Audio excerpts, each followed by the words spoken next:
여러분, 마그네슘 영양제 하나 사려고 인터넷을 검색해 보신 적 있으시죠? 저도 얼마 전에 그랬습니다. 종아리에 쥐가 자주 나서 마그네슘이 좋다는 이야기를 듣고 검색을 해봤는데요. 화면 가득 제품이 쏟아지더군요. 이름도 낯설고 가격도 제각각이었습니다. 어떤 건 1만원, 어떤 건 5만원. 똑같이 마그네슘이라고 써있는데 왜 가격이 5배나 차이가 날까요? 비싼 걸 사면 정말 몸에 더 좋은 걸까요? 오늘은 이 궁금증을 하나하나 풀어드리려고 합니다. 가격이나 브랜드가 아니라 마그네슘이 실제로 어떤 성분으로 되어 있고 우리 몸에서 어떻게 쓰이는지를 기준으로 살펴보겠습니다. 영상 끝까지 보시면 다음에 마그네슘을 살 때 성분표만 보고도 스스로 판단하실 수 있게 될 겁니다. 오늘의 목표, 성분표 읽는 법 알아가기. 그럼 시작해 보겠습니다. 마그네슘, 우리 몸에서 무슨 일을 할까요? 마그네슘 이야기를 하기 전에 먼저 이 미네랄이 몸속에서 어떤 일을 하는지부터 짚어보겠습니다. 마그네슘은 우리 몸에서 조용히 하지만 아주 여러 곳에서 일하고 있습니다. 첫째, 에너지를 만드는 과정에 관여합니다. 우리가 먹은 음식을 몸이 쓸 수 있는 에너지로 바꾸는 여러 단계에서 마그네슘이 필요합니다. 둘째, 근육이 움직이는 데 관여합니다. 근육이 수축했다가 다시 이완되는 과정, 그러니까 힘을 줬다가 푸는 과정에 마그네슘이 관여하는 것으로 알려져 있습니다. 그래서 종아리에 쥐가 자주 나거나 눈꺼풀이 파르르 떨리는 증상이 있을 때 마그네슘 부족을 의심해보라는 이야기를 듣게 되는 겁니다. 쥐, 눈꺼풀 떨림 마그네슘 부족의 신호일 수 있음. 셋째, 신경이 신호를 주고받는데도 관여합니다. 넷째, 뼈 건강과도 관련이 있습니다. 우리 몸속 마그네슘의 상당 부분이 뼈에 저장되어 있습니다. 다섯째, 몸속 전해질 균형을 맞추는데도 관여합니다. 여기서 한 가지 조심스럽게 말씀드리고 싶은 부분이 있습니다. 마그네슘을 먹으면 이 모든 증상이 다 좋아진다는 식으로 말씀드리진 않겠습니다. 마그네슘이 부족하면 나타날 수 있는 증상 중 대표적인 것들을 말씀드리면 근육 경련, 피로감, 식욕 저하, 불규칙한 심장 박동감 등이 있습니다. 하지만 이런 증상은 마그네슘 부족이 아니어도 얼마든지 나타날 수 있습니다. 그래서 증상만 보고 스스로 진단하기보다는 걱정되시는 부분이 있다면 병원에서 검사를 받아보시는 게 가장 정확합니다. 여러분은 마그네슘 영양제 드셔보신 적 있으신가요? 어떤 이유로 드시게 되셨는지 댓글로 알려주세요. 오늘 영상의 핵심은 마그네슘이 왜 필요한지를 넘어서 어떤 마그네슘을 골라야 하는지입니다. 이제 본격적으로 들어가 보겠습니다. 마그네슘은 다 같은 마그네슘이 아닙니다. 여러분, 마트나 약국에서 칼슘이라고 하면 다 똑같은 칼슘이라고 생각하시죠? 그런데 마그네슘은 좀 다릅니다. 같은 마그네슘이라도 어떤 물질과 결합되어 있느냐에 따라 종류가 여러 가지로 나뉩니다. 오늘은 가장 많이 쓰이는 5가지를 비교해 보겠습니다. 첫 번째, 산화 마그네슘입니다. 가장 흔하고 저렴하게 구할 수 있는 형태입니다. 화합물 자체에서 실제 마그네슘이 차지하는 비율이 비교적 높은 편으로 알려져 있어서 적은 양의 화합물로도 많은 마그네슘을 섭취할 수 있다는 장점이 있습니다. 다만 물에 잘 녹지 않는 편이고 장에서의 흡수는 다른 형태에 비해 상대적으로 낮게 보고되는 연구들이 있습니다. 또 위장관을 자극해서 설사를 유발하는 경우가 있어 변비가 있을 때 완화제 목적으로 활용되기도 합니다. 두 번째, 구연산 마그네슘입니다. 마그네슘과 구연산이 결합된 형태로 물에 비교적 잘 녹는 편입니다. 흡수 측면에서 산화 마그네슘보다 유리하다고 보고하는 연구들이 있습니다만 화합물 자체의 마그네슘 함량 비율은 산화 마그네슘보다 낮은 편입니다. 즉, 같은 무게의 화합물이라도 실제 원소 마그네슘의 양은 더 적을 수 있다는 뜻입니다. 이 부분은 뒤에서 라벨 읽는 법과 함께 다시 짚어드리겠습니다. 세 번째, 마그네슘 글리시네이트입니다. 마그네슘이 아미노산인 글리신과 결합된 형태입니다. 위장관 자극이 상대적으로 적다는 특징이 알려져 있어서 속이 예민하시거나 설사 부작용을 걱정하시는 분들이 선택하는 경우가 많습니다. 다만 이 형태는 다른 형태에 비해 가격이 비싼 편이고 화합물당 원소 마그네슘 함량은 산화 마그네슘보다 낮습니다. 네 번째, 말산 마그네슘입니다. 마그네슘과 말산이 결합된 형태로 흡수가 비교적 잘 되는 형태로 알려져 있습니다. 일부 연구에서는 근육통이나 만성 피로와 관련해 관심을 받기도 했지만 아직 근거가 더 필요한 영역이라는 점을 말씀드립니다. 다섯 번째, 젖산 마그네슘입니다. 상대적으로 덜 알려진 형태지만 위장관 자극이 적은 편으로 보고되며 일부 국가에서는 흔히 사용됩니다. 여기서 중요한 말씀을 드리고 싶습니다. 지금 각 형태의 흡수율을 몇 %라고 콕 집어서 말씀드리지 않았습니다. 이유가 있습니다. 연구마다 측정 방법과 대상자, 조건이 달라서 보고되는 수치도 차이가 있습니다. 그래서 이 형태는 흡수율 90%, 저 형태는 30%처럼 단정적으로 말씀드리는 건 정확하지 않은 정보를 전달하는 것일 수 있습니다. 대신 이렇게 정리해드리겠습니다. 일반적으로 물에 잘 녹는 형태일수록 흡수가 잘 되는 경향이 있다고 보고되고, 산화 마그네슘처럼 물에 잘 녹지 않는 형태는 상대적으로 흡수가 낮게 보고되는 경우가 많다는 정도로 이해하시면 됩니다. 지금 드시고 계신 마그네슘 어떤 형태인지 성분표를 한번 확인해 보시고 댓글로 알려주시겠어요? 이번 파트는 오늘 영상에서 가장 실용적인 부분입니다. 여러분이 다음에 마그네슘 제품을 살 때 바로 써먹으실 수 있는 내용입니다. 제품에 마그네슘 500mg라고 크게 적혀 있으면 많은 분들이 이렇게 생각하십니다. 500mg이나 들어있네. 많이 들어있으니 좋겠다. 그런데 여기서 확인하셔야 할 게 있습니다.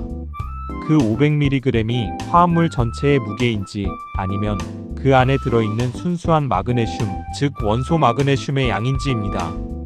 예를 들어보겠습니다. 가상의 제품 라벨을 하나 만들어 봤습니다.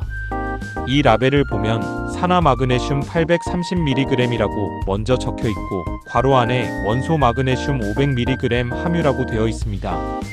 즉 화합물 자체는 830mg이지만 그 안에서 실제로 우리 몸이 쓸 수 있는 순수 마그네슘은 500mg이라는 뜻입니다.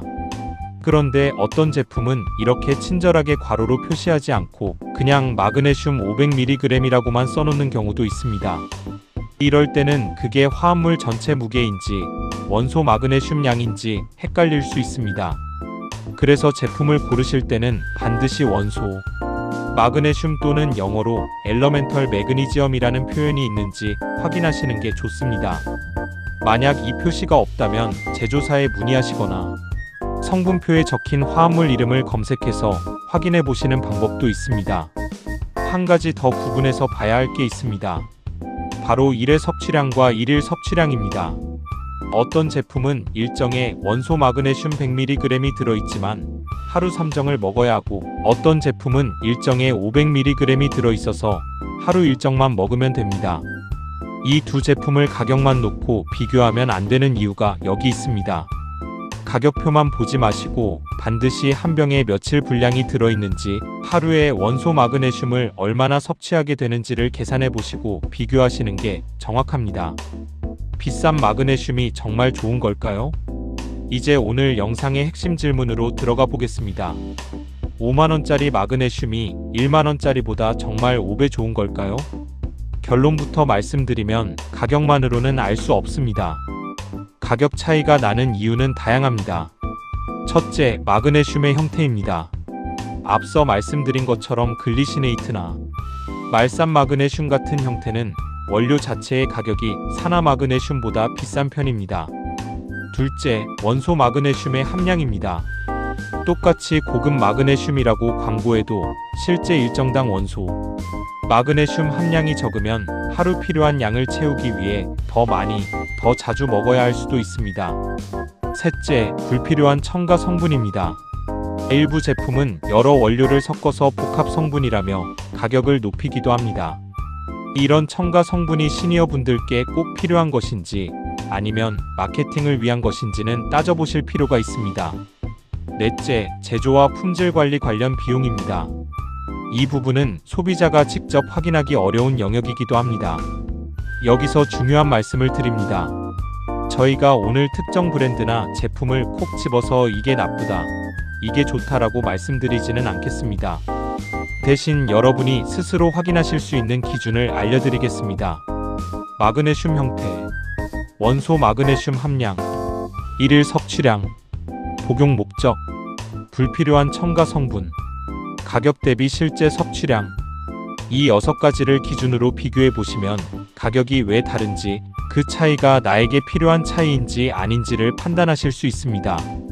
혹시 예전에 비싸니까 좋겠지 하고 영양제를 사신 경험 있으신가요? 댓글로 나눠주세요. 흡수율이 높으면 무조건 좋은 마그네슘일까요? 요즘 광고를 보면 흡수율이 몇 배 높다는 문구를 자주 보게 됩니다. 이 말을 보면 자연스럽게 그럼 이게 제일 좋은 거네라고 생각하기 쉽습니다. 하지만 흡수율 하나만으로 좋고 나쁨을 나누는 건 조심해야 합니다. 이유를 말씀드리겠습니다. 첫째, 흡수가 잘 되는 형태일수록 대체로 가격이 비쌉니다. 그런데 내가 필요한 목적이 단순히 가볍게 마그네슘을 보충하는 것이라면 굳이 가장 비싼 형태가 아니어도 될 수 있습니다. 둘째, 흡수율이 높다고 해서 위장관 부담까지 없는 것은 아닙니다. 사람마다 속이 예민한 정도가 다르기 때문에 흡수율보다 내 몸에 맞는지가 더 중요할 수 있습니다. 셋째, 섭취 목적에 따라 오히려 흡수가 느린 형태가 필요한 경우도 있습니다. 예를 들어 변비 완화 목적이라면 흡수가 잘 안 되고 장의 수분을 끌어들이는 특성이 오히려 도움이 될 수 있습니다. 즉 흡수율이 높다 무조건 나에게 좋다는 공식은 성립하지 않습니다. 광고 문구에서 흡수율 몇 배라는 표현을 보시면 그 문구 하나만 보고 결정하지 마시고 내가 이 마그네슘을 왜 먹으려고 하는지부터 다시 생각해 보시길 권해드립니다. 마그네슘은 몸속에서 어떻게 흡수되고 쓰일까요? 조금 더 쉽게 마그네슘이 우리 몸속에서 어떤 여정을 거치는지 살펴보겠습니다. 먼저 입으로 들어온 마그네슘은 위를 지나갑니다. 이때 물에 잘 녹는 형태일수록 다음 단계로 넘어가기가 수월합니다. 그 다음 장에서 흡수가 이루어집니다. 흡수된 마그네슘은 혈액을 타고 온몸으로 이동해서 근육이나 신경, 뼈 같은 곳에서 쓰입니다. 그리고 몸에서 다 쓰고 남은 마그네슘 혹은 필요 이상으로 섭취된 마그네슘은 신장을 통해 조절되고 배설됩니다. 좋은 마그네슘을 먹었다고 해서 전부 몸속으로 들어가는 것은 아닙니다. 여기서 중요한 포인트가 있습니다. 아무리 좋은 형태의 마그네슘을 드셔도 먹은 양이 그대로 다 흡수되는 것은 아닙니다. 일부는 흡수되지 못하고 그대로 배출되기도 합니다. 그래서 많이 먹을수록 좋다는 생각도 조심하셔야 합니다. 특히 신장 기능이 예전 같지 않으신 분들은 이 마지막 단계인 신장을 통한 배설 과정이 원활하지 않을 수 있어서 다음 파트에서 조금 더 자세히 말씀드리겠습니다. 시니어가 특히 주의해야 할 부분. 이번 파트는 오늘 영상에서 꼭 짚고 넘어가야 할 안전 정보입니다. 첫째, 신장 기능이 저하되신 분입니다. 마그네슘은 신장을 통해 조절되고 배설됩니다. 그런데 신장 기능이 떨어져 있으면 이 배설 과정이 원활하지 않아서 마그네슘이 몸에 쌓일 가능성이 있다고 알려져 있습니다. 그래서 신장 관련 질환이 있으신 분은 마그네슘 영양제를 드시기 전에 반드시 담당 의사 선생님과 상의하시는 게 안전합니다.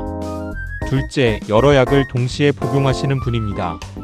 나이가 들면서 여러 만성질환약을 함께 드시는 경우가 많은데 마그네슘이 특정 약물의 흡수에 영향을 줄 수 있다는 점이 알려져 있습니다.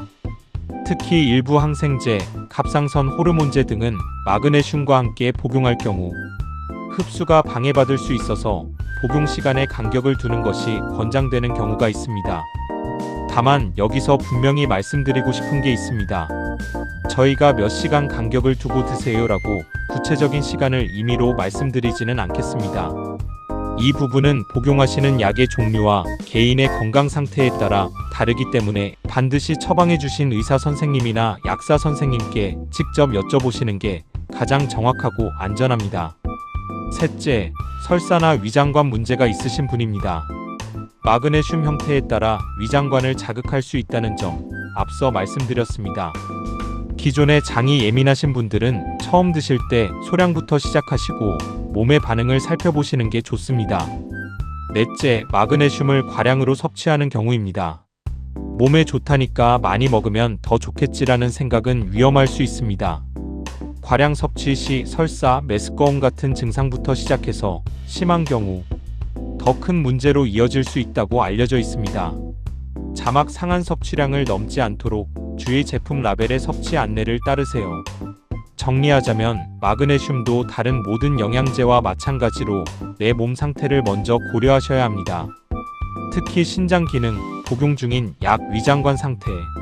이 세 가지는 마그네슘을 시작하시기 전에 꼭 한 번쯤 점검해 보시길 권해드립니다. 가장 안전한 방법은 새로운 영양제를 시작하시기 전에 평소 다니시는 병원이나 약국에 한번 여쭤보시는 것입니다.